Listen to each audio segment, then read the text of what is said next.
तो बिना देरी किए मैं हमारे आज के जो सह संचालक हैं मेरे साथ, मेरे सहयोगी हिमाचल प्रदेश से दुर्गेश कटोच जी को आमंत्रित करना चाहूँगी कि वो आगे की जो प्रक्रिया है संचालन की, उसे आगे लेके जाएँ। जी।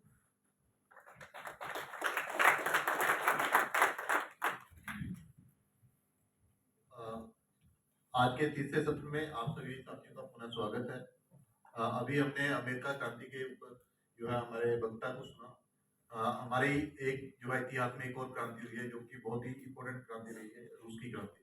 तो इसके लिए मैं हमारे सेंट्रल टीम के साथी पंकज पासवान जी को बुलाना चाहूंगा और उनसे गुजारिश करूंगा कि वो भी आए और यहाँ पे अपनी बात रखें।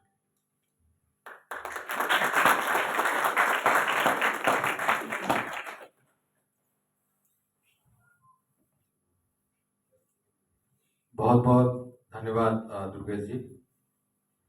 आप सभी का राष्ट्रीय अधिवेशन में कहा जाए तो प्रथम राष्ट्रीय अधिवेशन में आप सभी का स्वागत है। और मंच पर आसीन हमारे मार्गदर्शक और देश की बात फाउंडेशन के संस्थापक एवं दिल्ली कैबिनेट में मंत्री श्री गोपाल राय जी का मैं बहुत बहुत आभार व्यक्त करता हूं कि आज मुझे रूसी क्रांति पर बात रखने का मौका मिला है। और दूसरे जो मंच पर आसीन साथी हैं उनका भी बहुत बहुत आभार करता हूँ। आज जिस विषय पर हम चर्चा करने वाले हैं, रूस की क्रांति। एक बात तो हमें यह समझना होगा कि जब हम क्रांति की बात कर रहे हैं यहाँ पे, तो उसका कुछ तो मकसद होगा। अगर हम यहाँ पे क्रांति की बात कर रहे हैं तो हमें यह समझना है कि अगर हमें कोई बड़े बदलाव लाने हैं या इस देश में भी आपको कोई बड़े बदलाव लाने हैं तो वो बदलाव क्रांति के जरिए ही होगा। और चाहे रूसी क्रांति हो, चाहे अमेरिका क्रांति हो, चाहे और भी क्रांति जो हुई है इस विश्व में, वो ऐसा नहीं होता कि वो अचानक एकाएक ऐसा कुछ क्रांति हो जाती है। उसके पीछे भी एक चिंगारी चल रही होती है, एक धीरे धीरे जाके बारूद बनता है, तब जाके एक क्रांति होता है। अब हम थोड़ा सा डिटेल में बात करने की कोशिश करेंगे। रूस की क्रांति के बारे में थोड़ा सा हम बात करने की कोशिश करते हैं। इसको समझने से पहले, रूस की क्रांति को समझने से पहले, जो रूस की वहाँ का जो सोशल एटमॉस्फेयर था या जो वहाँ का जो इकोनॉमिक एटमॉस्फेयर था या जो पॉलिटिकल सिचुएशन था, उसको समझना बहुत ही जरूरी है। अगर हम कॉन्टेम्परेरी दूसरे कंट्री की बात करते हैं, जैसे कि फ्रांस की बात करते हैं, तो वहाँ पे एक अलग से रिपब्लिक गवर्नमेंट फॉर्म हो चुका था। और इंग्लैंड में जो है कॉन्स्टिट्यूशनल मोनार्की गवर्नमेंट वहाँ पे चल रहा था। लेकिन रूस में क्या था कि अभी वो जार वाला सिस्टम चल रहा था, जो कि डिवाइन राइट्स और जो एब्सोल्यूटिज्म जो होता है वो वाला सिस्टम चल रहा था। एक तरह से जो प्रेजेंट वर्ल्ड में जो होना चाहिए था उससे रूस बहुत पीछे चल रहा था। इसलिए इस बात को हमें बहुत अच्छे से समझने की जरूरत है।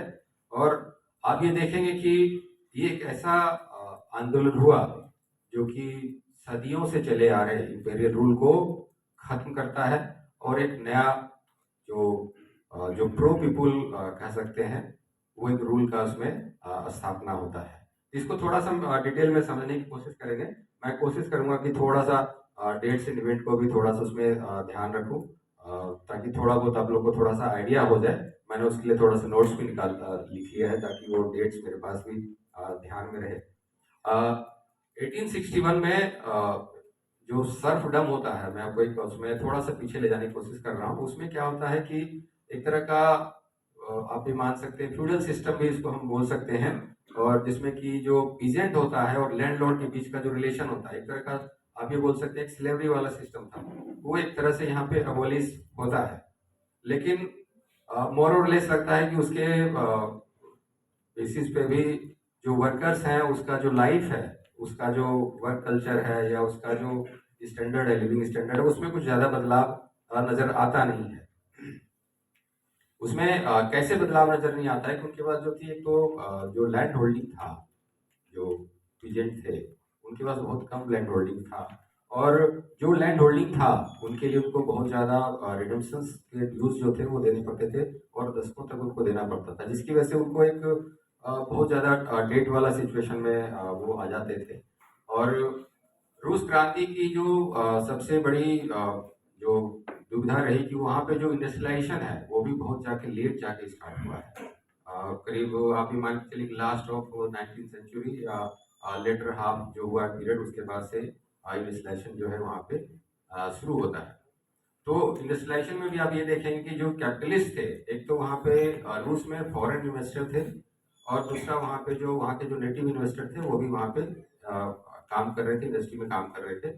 जो फॉरेन इन्वेस्टर थे उनका मकसद एक ही मकसद होता था कि वो अपने काम से कैसे प्रॉफिट को ज़्यादा से ज़्यादा बना सकें।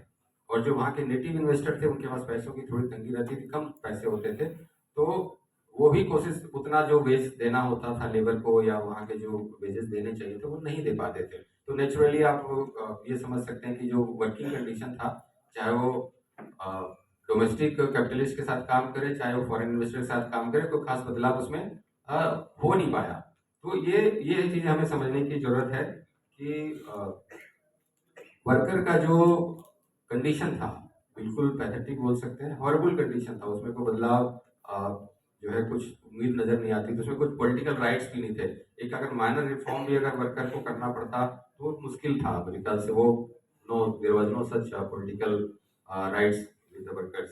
तो उसमें क्या हुआ कि अ, और जो तत्कालीन जो वहाँ के जार थे, जैसे यहाँ के किंग होते हैं उसको जार्स बोलते हैं, जार निकोलस टू थे। वहाँ का जो पूरा उनका जो सपोर्टर थे, एक तो क्लर्जीमैन था और दूसरा जो वहाँ के जो रशियन नोबल थे। और वो एक ब्यूरोक्रेसी उस समय का इस तरह व्यवस्था बना हुआ था जो बिल्कुल आप भी बोल सकते हैं कॉम्प्लेक्स ब्यूरोक्रेटिक सिस्टम बोल सकते हैं, टफ वाला सिचुएशन था जो किसी की कुछ सुनना और समझना वाली स्थिति में नहीं था। और ये सपोर्टर था, लेकिन जो जनता थी, जो आम आवाम जिसको बोलते हैं, जो कि मास जनता थी वहाँ की, जो वो बिल्कुल पसंद नहीं करती थी जार को, क्योंकि उन्हें ऐसा लगता था कि अ, ये हमारे फेवर के काम नहीं कर रहे। जो वो एक रूस था उसमें बहुत सारे ऐसे भी जो प्रोविंस थे, ऐसे बहुत सारे वहाँ पे थे जो कि रूस लैंग्वेज जो है रशियन लैंग्वेज नहीं बोलते थे। लेकिन वहाँ पे क्या करते थे कि वो रशियन लैंग्वेज को फोर्सफुली वहाँ पे इम्प्लीमेंट करने की कोशिश करते थे। आपको ये बात बता दूं कि उस कंट्री में इंटरनल मूवमेंट के लिए भी एक तरह का पासपोर्ट सिस्टम जनरेट किया गया था कि आप मूव कर रहे हैं तो आप वहाँ पे आपको एक इंटरनल पासपोर्ट सिस्टम होना चाहिए। अगर आप सरकार के विरोध में कुछ बोल रहे हैं तो एक सेक्रेट पुलिस टाइप का जो है वहाँ पे डेवलप किया गया था ताकि डिसेंट को रोका जा सके। तो इस तरह का एक दमनशाही नीति वाली जो जाट थे वो वहाँ पे उस तरह से रूल कर रहे थे। प्रो पीपल तो आप बोल ही नहीं सकते क्योंकि वहाँ पे वो प्रो पीपल वाला सिस्टम था ही नहीं।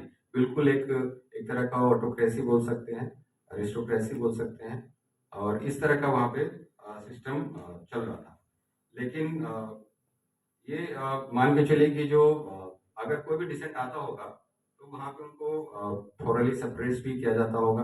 और ऐसा नहीं था कि जो वहाँ पे पीजेंट आंदोलन नहीं हुए, बहुत सारे पीजेंट आंदोलन वहाँ पे होते रहे हैं, लेकिन वो वहाँ पे सप्रेस कर दिए जाते थे। थोड़ा सा वहाँ के आंदोलन का डेवलपमेंट के बारे में हम थोड़ा सा और उसको समझने की कोशिश करेंगे। और जैसा कि मैंने बताया था कि सर्फडम जो था, जहाँ पे कि पीजेंट और जो लैंडलॉर्ड के रिलेशंस को इम्प्रूव करने की कोशिश किया गया था सर्फडम को ख़त्म करके, लेकिन वो चीज़ हो नहीं पाया था।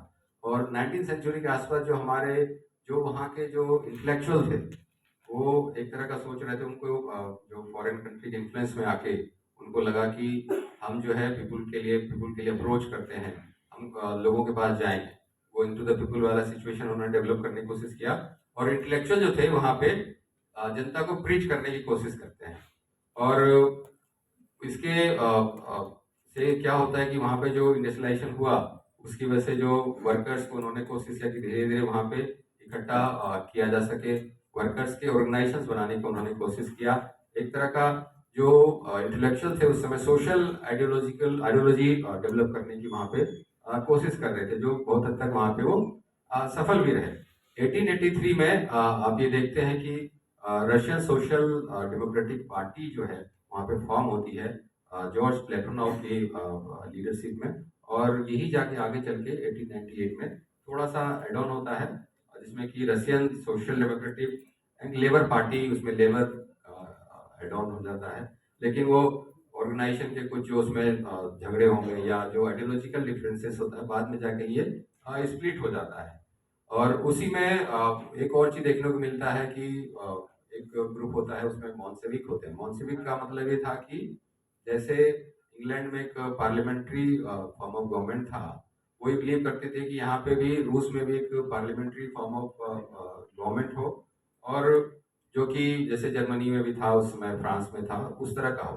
लेकिन वहाँ का जो मेजोरिटी जो था, जिसको हम बोल्शेविक भी बोलते हैं, उनको ऐसा लगता था कि रूस में पार्लियामेंट्री फॉर्म ऑफ गवर्नमेंट तो एग्जिस्ट नहीं कर रहा है, और ना ही यहाँ पे पार्लियामेंट है, तो वो सिचुएशन मेरे ख्याल से वो सही नहीं होगा। तो इस तरह का एक थोड़ा सा जो डेमोक्रेटिक राइट है लोगों के पास वहाँ पे था नहीं। तो बोल्शेविक का ये अपना एक अपना जो ये वाला आइडियोलॉजी था, उसको थोड़ा सा हम लोग और आगे चल के थोड़ा सा हम लोग इसको समझने की कोशिश करते हैं। और 1900 थोड़ा सा हम पीछे जाने की कोशिश करेंगे अभी, 1970 में भी नहीं जाते हैं। 1905 में थोड़ा सा हम लोग समझने की कोशिश करते हैं कि 1905 में जो कुछ भी हुआ रूस में, वो एक तरह का हम ये बोल सकते हैं कि एक तरह का जो क्रांति है उसका एक रिहर्सल जो है 1905 में शुरू होता है।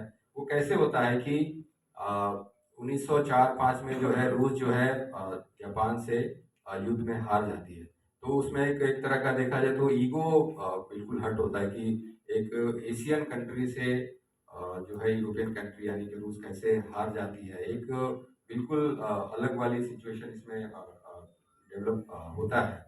और नेचुरली है कि अ, उस परिस्थिति में जहाँ एक गवर्नमेंट बिल्कुल एक कमज़ोर परिस्थिति में था, और 1905 में ही 9 जनवरी के करीब जो है एक इसी रेजिमेंट को लेके एक पीसफुल डेमोन्स्ट्रेशन आता है होता है, जो कि वहाँ के जो ऑर्थोडॉक्स जो कैथोलिक प्रीस्ट थे, फादर गेपॉन नाम है उनका, वो अपने बच्चों के साथ, वाइफ के साथ और भी बहुत सारे हजारों लोगों के साथ एक पीसफुल डेमोन्स्ट्रेशन कर रहे थे, और वो पिटीशन देना चाह रहे थे, चार को जाके पिटीशन देना चाह रहे थे। लेकिन होता क्या है कि वहाँ के जो गार्ड्स थे, आर्म गार्ड्स थे, वो वहाँ पे उस पर फायरिंग करते हैं, और उस फायरिंग में क्या होता है कि हजारों लोग मारे जाते हैं और हजारों लोग घायल होते हैं।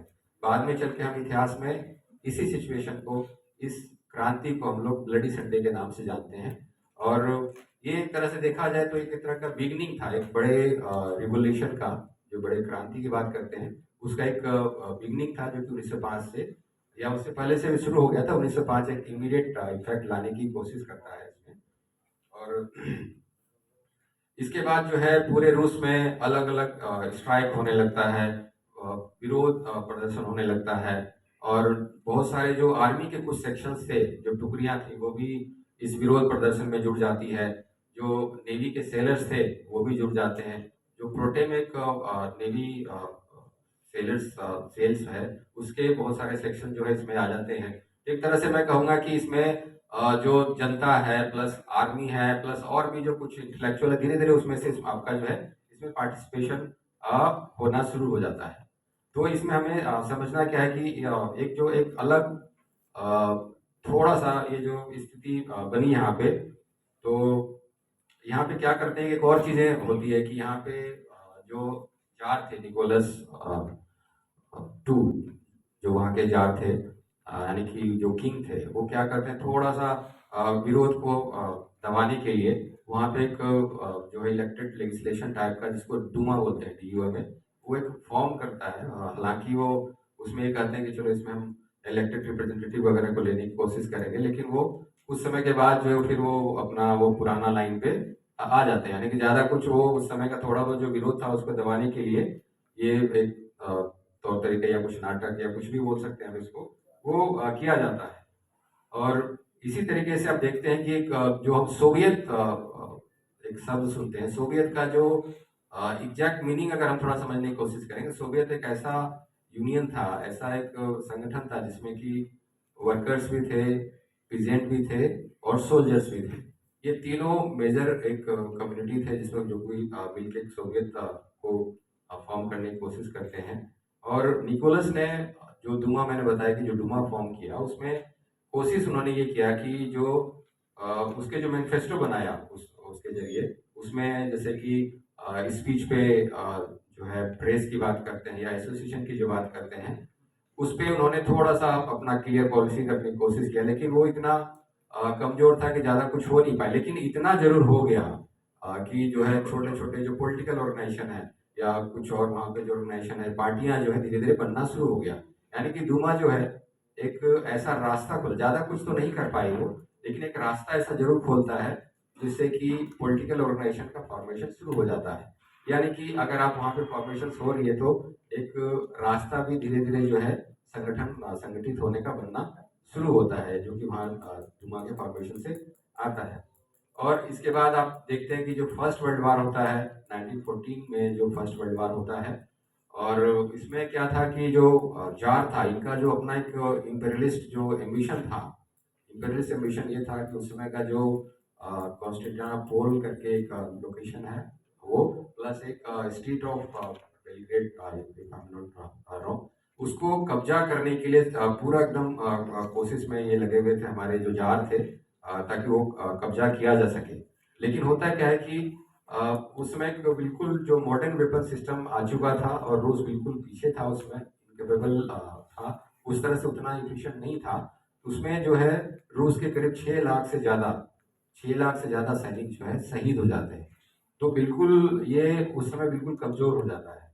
जो ज़ार हैं वो बहुत कमज़ोर होते हैं। उस परिस्थिति में क्या होता है कि अ, एक टाइम पे जो है निकोलस को वार फ्रंट पे जाना होता है, और उनकी जो वाइफ है, जो ज़ार की वाइफ है, एलेक्जेंड्रा, यस हाँ, एलेक्जेंड्रा वाइफ है, और वो बिल्कुल डोमिनेटिंग थी ज़ार पे। तो धीरे-धीरे जो एडमिनिस्ट्रेटिव वर्क था, जो रूस का जो एडमिनिस्ट्रेटिव वर्क है, उसको सँभालने लगती है। और जो एलेक्जेंड्रा है, वो एक पर्सन है, रास्पुटिन। अ, मतलब रूस के नाम कुछ ऐसे हैं जो कि थोड़ा सबको उच्चारण करने में थोड़ी दिक्कत होती है, लेकिन अगर आप एक बार नाम याद हो जाए तो शायद जिंदगी भर उसको नहीं भूलेंगे।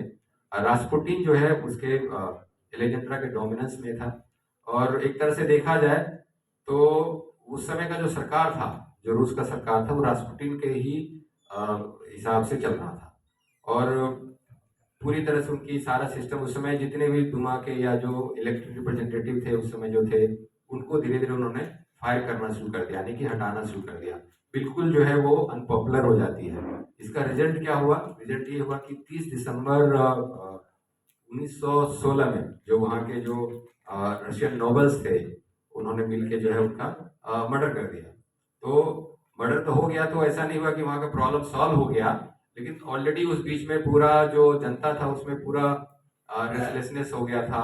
वहाँ पे एक बिल्कुल जो है अनपॉपुलैरिटी जो है किंग के प्रति आ चुकी थी। तो एक आंदोलन का धीरे-धीरे जो है जो रूप जो है वो स्वरूप जिसको बोल सकते हैं वो बनना शुरू हो गया था। और एक चीज़ और मैं बताऊँ कि जो अ, 1905 का युद्ध हुआ, और बाद में जो फर्स्ट वर्ल्ड वॉर का जो युद्ध होता है, इसमें इतना प्रॉब्लम हुआ कि इवन ब्रेड के लिए स्ट्रगल करने की नौबत आ गई। तो एक छोटा सा मैं आपको एक उदाहरण देना चाहूँगा कि जब कोई बड़ा रिवॉल्यूशन होता है तो कभी-कभी छोटा जो एक प्रोटेस्ट होता है वो भी एक बड़ा रूप ले लेता है। उस समय जो है वर्किंग क्लास वुमेन जो है ब्रेड को लेके प्रोटेस्ट करती है वहाँ पे, स्ट्रीट में वहाँ पे आते हैं, और ये एक इस तरह का दिखाता है कि जो अ, महिला ग्रुप है, यानी कि जो वर्किंग क्लास है, जो वुमेन है, वो भी वहाँ पे जो है आंदोलन में उतर जाते हैं। और इसमें एक दो चीज़ मैं आपको और यहाँ पे बताना चाहूँगा कि जो उस समय व्लादिमीर लेनिन थे, उन्होंने उनको ऐसा लगा कि आंदोलन के लिए उन्होंने दो चीज़ बताए उन्होंने कि अगर आपको क्रांति करनी है तो दो परिस्थिति में तैयार रहना हो। पहला कि अगर आप उस आंदोलन में भाग कर रहे हैं तो आपको जान की भी परवाह नहीं करनी चाहिए, और आपको पूरा उसमें लगना चाहिए। और उस समय का जो स्टेट है, जो उस समय का जो गवर्नमेंट है, बिल्कुल अगर वो क्राइसिस में है तो वो आंदोलन के लिए, वो किसी भी क्रांति के लिए बिल्कुल एकदम प्रॉपर परिस्थिति होता है कि टोटल आप ये बोल सकते हैं कि आंदोलन के लिए बहुत ही सही समय होता है, और उसमें आप अपने हिसाब से आंदोलन को अपना एक रूप दे सकते हैं। तो नेचुरली क्या होता है कि एक आंदोलन ऐसा है जो कि उसको हम लोग फरवरी रिवॉल्यूशन बोलते हैं, बट एक्चुअली वो 8 मार्च को शुरू होता है। और ऐसा इसलिए कि वहाँ पे ना रूस में उस टाइम पे एक जूलियन कैलेंडर हुआ करता था। तो जो ये डेट है वो एक्चुअली वो फरवरी 23 का होता है, इसलिए इसको फरवरी रिवॉल्यूशन के नाम से भी हम लोग उसमें बोलते हैं। और इसमें क्या हुआ कि एक 8 मार्च को जो आंदोलन शुरू हुआ वो सेंट पीटर्सबर्ग और पे कब्जा होता है, फिर जाके मॉस्को पे भी कब्जा होता है, और अलग अलग जगह जो स्ट्रेटेजिक लोकेशन होता है उस पे भी कब्जा हो जाता है। और वहाँ के बाद जो है जो एक आप ये बोल सकते प्रोविंशियल गवर्नमेंट बनती है उस समय, उसको लीड कर रहे होते हैं एलेक्जेंडर केरेंस्की, लीड कर रहे होते हैं, लेड बाय एलेक्जेंडर केरेंस्की, जो कि ये तो बोलता है कि फ्रीडम ऑफ स्पीच होनी चाहिए, इक्वलिटी बिफोर लॉ होनी चाहिए, और rights of union to organize and strike, ये सब चीजें उन्होंने फ्रीडम थोड़ा सा दिया। लेकिन उनके पास जो था मिनिस्ट्री, जो वार की मिनिस्ट्री थी वो भी थी उनके पास, तो बहुत सारा जो इफर्ट्स था उनका वार की तरफ जाता था। और वार के वजह से जो है ऑलरेडी बहुत ज्यादा पॉपुलैरिटी हो चुका था रूस में, तो इसकी वजह से अनरेस्ट जो है कंट्रोल नहीं हो पा रहा था। तो अक्टूबर में जो अभी देखेंगे कि जो अक्टूबर का जो आंदोलन इसमें आता है, जिसमें कि जो कि बोल्शेविक रिवॉल्यूशन के नाम से आता है, उसमें क्या होता है कि वो डिमांड क्या कर रहे हैं, पहला डिमांड वो करते हैं कि पीस चाहिए, और land to the dealer, and industry control by the workers, और इक्वल स्टेटस का मतलब ये थे जब जो कि वहाँ पे जो नॉन रशियन नेशंस के लोग हैं उनको भी एक इक्वल स्टेटस दिया जाए। वो इतना बड़ा एरिया है, वो इतना बड़ा कंट्री है, वो इतना बड़ा स्टेट है कि जब जब तक आप नॉन रशियन को इक्वल स्टेटस नहीं देते हैं तो आप उनको अपने साथ समाहित करना जो है मुश्किल हो जाता है। तो इसलिए उनको लेके चलना हुआ। और उन्होंने जो स्लोगन दिया, all power to the Soviet. Soviet का मैंने आपको बताया था कि एक तरह का ऑर्गेनाइजेशन है जहाँ पे कि वर्कर्स, पीजेंट और सोल्जर्स को एक साथ में जोड़ करके नाम दिया सोवियत, उन्होंने इसका नाम दिया। और 7 नवंबर जो है 1917 में जो विंटर पैलेस था उसको भी उन्होंने कब्जा किया, और फुल पोटेंशियल के साथ जो है पॉलिटिकल पावर को एज्यूम करते हैं। और लेकिन क्या होता है कि जैसे ही बोल्शेविक यानी कि लेनिन जो है वहाँ पे पॉलिटिकल पावर लेते हैं, तो सिविल वार जो है हो जाता है, सिविल वार स्टार्ट हो जाता है, जो कि आगे चल के सिविल वार जो है 1920 तक चलता है। लेकिन सबसे हैरानी की बात यह है कि जो जार के मिलिट्री पावर्स थे उसके साथ उस समय के जो फ्रांस के जो मिलिट्री थी, जापान की जो मिलिट्री थे, यूएस के जो मिलिट्री थी, और यूके के जो मिलिट्री थे, वो सब सारे उस समय जार को सपोर्ट करते हैं। लेकिन फिर भी जो है आगे चल के जो है हम देखते हैं कि बोल्शेविक पार्टी जो है उसमें जीतती है। जो बोल्शेविक वाला जो आर्मी है उसको हम लोग उस समय उसको रेड आर्मी के नाम से जानते थे, और इनको जो निकोलस वाले जो ग्रुप के जो आर्मी थे उनको व्हाइट आर्मी के नाम से जानते हैं। लेकिन ओवर द पीरियड जो है ये देखा जाता है कि सोवियत जो आर्मी है यानी कि जो रेड आर्मी है वो जीतती है, और फिर से जो है लेनिन का जो है सत्ता वहाँ पे कायम होता है। और इसमें हम लोग जो इस आंदोलन से हम लोग थोड़ा सा अगर ब्रीफली एनालाइज करने की कोशिश करते हैं तो देखते हैं कि हम क्या सीखते हैं यहाँ पे। इसमें ये देखते हैं कि जो सदियों से चली आ रही जो एक अरिस्टोक्रेसी था, जो ऑटोक्रेसी था, जो एक लिस्ट रूल था, उसको ये आंदोलन खत्म करता है, और प्रो पीपुल जो है एक सत्ता वहाँ पे कायम करता है, लोगों के लिए जो है सत्ता वहाँ पे कायम करती है। जो प्राइवेट प्रॉपर्टी जो राइट्स थे जो पहले वो बिल्कुल वहाँ पे अबोलिश होते हैं, और यूएसएसआर का एक तरह से वहाँ पे वहीं पे फॉर्मेशन होता है। और सोशलिस्ट आइडिया जिसको बोलते हैं वहाँ से एक चलन आइडियोलॉजी जो है वहाँ से डेवलप होना शुरू होता है। और जो वर्कर हैं और एक तरह से प्रो पीपुल जो है गवर्नमेंट का फॉर्मेशन हो जाता है। मैं बस रूस की क्रांति में इतना ही समझाना चाह रहा था कि अगर कोई हमें बड़े बदलाव करना है तो वो बड़े बदलाव जो होता है वो क्रांति के जरिए ही होगा। अगर हम आप इस ये सारे क्रांति को अगर हम अपने देश की परिस्थिति से देखने की कोशिश करते हैं तो एक वर्ड था जो कि मैं भूल गया बताने के लिए, कि लेनिन ने एक और बात बोली थी, एम्प्लॉयमेंट फॉर ऑल। तो जो हमारा जो अपना नेशनल एम्प्लॉयमेंट पॉलिसी है वो भी तो हम लोग यही कर रहे हैं कि सभी को एम्प्लॉयमेंट की गारंटी हो। तो एक तरह से ये तभी संभव हो पाएगा। एम्प्लॉयमेंट देना तो इंडिया में संभव है क्योंकि जो नेचुरल रिसोर्स है, माइंड है, ब्रेन पावर जो है, मैन पावर जो है वो इतना सफिशिएंट है कि वो सबको दिया जा सकता है। नियत नहीं है। तो नियत लाने के लिए क्या करना पड़ेगा, हमें एक तरह से आंदोलन के लिए अपने आप को तैयार करना पड़ेगा। बहुत बहुत धन्यवाद। Thank you.